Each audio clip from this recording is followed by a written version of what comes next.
trying to find a way out of this mess is in adopting belief systems along the way and closing yourself off to the myriad of possibilities that are still out there. The whole progress of civilization hasn't been this gradual thing that we think it has. It's been technology that's been gradually released to us all the way along. This technology already exists. A lot of the technology we've been using for the last 50 to 100 years, I would suggest, already existed. They had it before the Industrial Revolution even. The Industrial Revolution was a cover-up.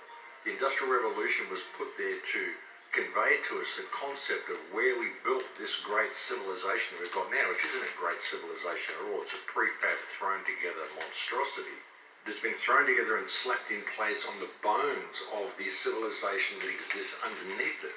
And the reason it's been thrown together and is so slapped together is because it's been done so haphazardly and so hurriedly, because they needed to cover up the fact that this civilization is there. And this is all portrayed by the historical event that is portrayed as the Industrial Revolution.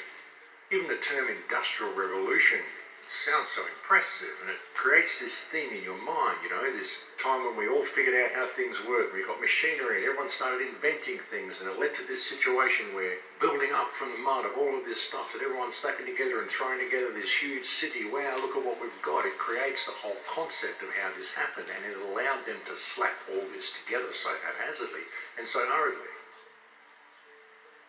We lived in a world where all religions lived in peace with each other. We lived in a world where all nations lived in peace with each other.